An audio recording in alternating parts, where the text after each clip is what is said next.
पिछले साल जो अहमदाबाद में एयर इंडिया का प्लेन क्रैश हुआ था, उसमें अब एक बड़ी अपडेट सामने आई है। इस बड़े हादसे के बाद अब इंश्योरेंस कंपनियों ने हजारों करोड़ रुपए के भुगतान का निपटारा कर दिया है। इंश्योरेंस कंपनियों ने एयर इंडिया को इस हादसे में हुए नुकसान के लिए करीब 1125 करोड़ रुपए का भुगतान कर दिया है और इसके अलावा इस हादसे में जान गंवाने वाले यात्रियों के घर वालों को 225 करोड़ रुपए की पेमेंट दी जा चुकी है और यह पेमेंट भारतीय जनरल इंश्योरेंस कंपनियों और इंटरनेशनल री इंश्योरेंस कंपनियों की तरफ से की गई है।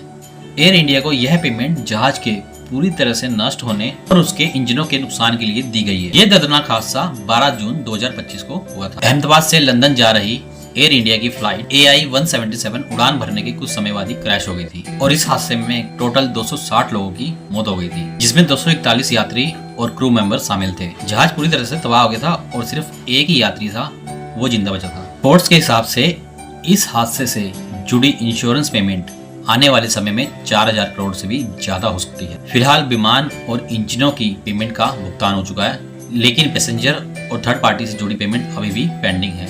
इंश्योरेंस से जुड़े सूत्रों का कहना है स्टार्टिंग में ज्यादातर इंश्योरेंस का पैसा विमान के ढांचे और इंजनों के नुकसान के लिए दिया गया है। एक इंजन पहले से ही सर्विसिंग में था और उसकी भरपाई भी इंश्योरेंस में शामिल है। एविएशन इंश्योरेंस की हिस्ट्री में यह हादसा अब तक के दावों में से सबसे बड़ा माना जा रहा है।